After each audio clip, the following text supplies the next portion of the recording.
Strategy behind the inaugural speech? Easy.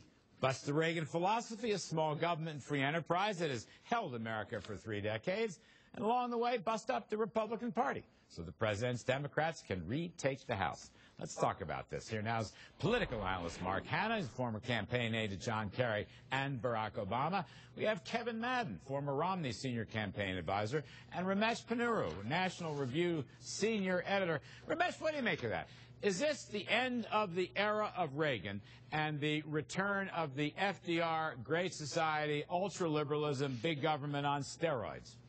Well, I think that's certainly the ambition of the president. You know, he said early on that he didn't want to be like Clinton, who had sort of governed in Reagan's shadow, that he wanted to be consequential the way Reagan was and really change the trajectory of American politics. And I think that's a very sincere belief. If you listen to that speech, that was a speech he gave yesterday in which you wouldn't think a single blade of grass grows up in this country without the help of the federal government. That's where the guy is. Right. I mean, that's just so fascinating to me, a single blade of grass without the help of government. He talked about collectivism, Mark Hanna. I want to hear you defend. He talked about collectivism. He says we're going to keep all we're going to keep all the deficits. We're going to raise tax rates on the rich. This is it. Campaign city. Here we go. I don't think the speech was as specific as you're describing it right now. It was very broad and general and appealed to a lot of universal themes, our shared heritage as a nation. Anybody watching that speech yesterday, if they watched it from the beginning to the end, will know that it wasn't an ideological speech. There's a difference, a very important difference between an agenda-driven speech, which this wasn't, and an action-oriented speech, which in fact this was. The agenda of the Obama administration was laid out in the presidential campaign. He won that presidential campaign. The American people voted for that agenda.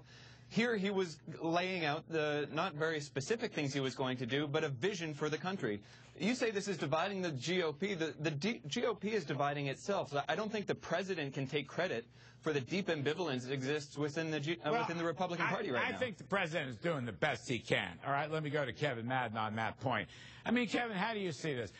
There's no question, number one, you can't deny that Obama wants to end the Reagan era and usher in a new era, okay? Ramesh has got to be right on this. I just don't agree with Mark. But the second point is, and this is trickier, Kevin, can Obama split the Republican Party? I mean, to some extent he did on the fiscal cliff vote the other day. Is there more coming? He's got a lot of issues like this, immigration and gun control and things like that, more social issues. Is he going to split the GOP? Well, look, to Mark's point, I think he made a good point, which is that, you know, the president went out there and tested what he believes is his agenda and his vision before the American public, and he feels like it got validated. His first term was very much about being a centrist, and his second term, I think he feels that now he's sort of unencumbered by a lot of the political, any more political tests, because his last political test was one that he passed, and what liberalism needs now is a champion. And I think that's where he sees his second term. As far as Republicans, we will be broken only if we allow ourselves to be broken. I think right now we do have a lot of things that we're lacking that the president has. The president has the platform of the presidency, which is very powerful, and he has organization. Republicans have to look at where they get a better platform in order to bring the country and bring the party around ideas, ideas like more efficient government, ideas like an economy that doesn't rely on government, and whether or not we can do that with a greater organizational ability. We can go out there and find those persuadable voters and win. That was the essence of Reagan. Reagan went out and made conservatism much more marketable, more palatable to people in the middle. Reagan talked about free enterprise.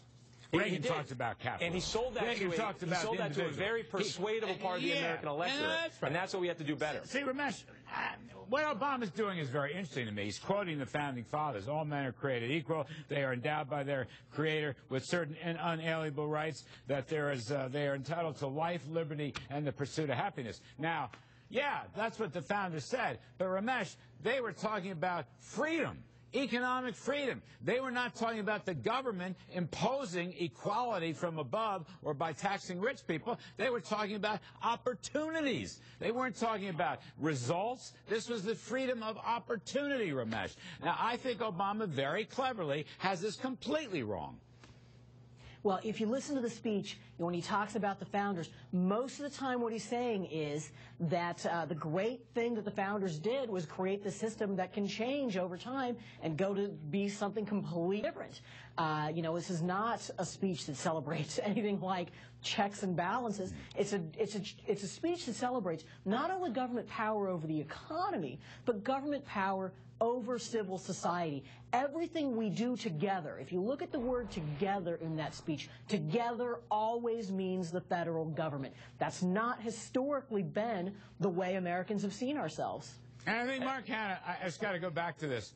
The idea of a collective vision, which was in this article. You talk about collective, you talk about collectivism. You know what that sounds like. At the very least, European social democracy. At the very least, what Ramesh just referred to as the government as the ultimate flywheel, the government as the ultimate base, the government as the ultimate enforcer. That's what this is all about. Larry, people are going to see this for what it is.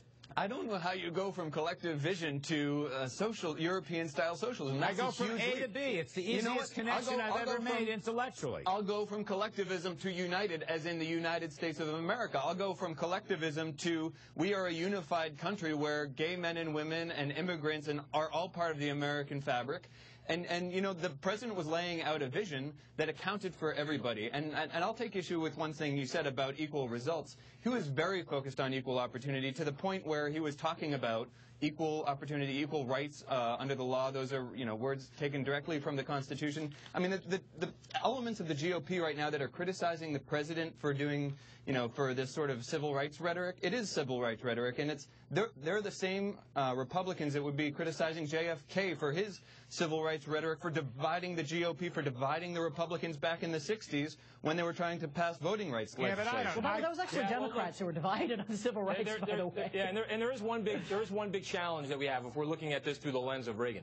Reagan had Reagan Democrats, and there is almost non-existent in the country right now are Obama Republicans. And I think the way he went through his inaugural address in a very confrontational way really does set up some barriers for him if he is going to achieve these grand coalitions that you're going to need in order to fix some of the problems that we have. That was something that Reagan was fantastic about, was going up and building these grand coalitions on Capitol Hill. Right now, Obama has fractured Capitol Hill and made it so much of a partisan pit that not much is getting done. That's a big challenge. All right. I'll just make one quote. We got to get out of here. He says, the shrinking few do very well while the growing group are having trouble making it. That is class warfare, and it isn't very cleverly disguised either. I heard campaign themes, but whatever. He won. I get that. His inauguration, I get that. Ramesh, thank you very much. Kevin and Mark. Now, folks, top golfer Phil Mickelson complained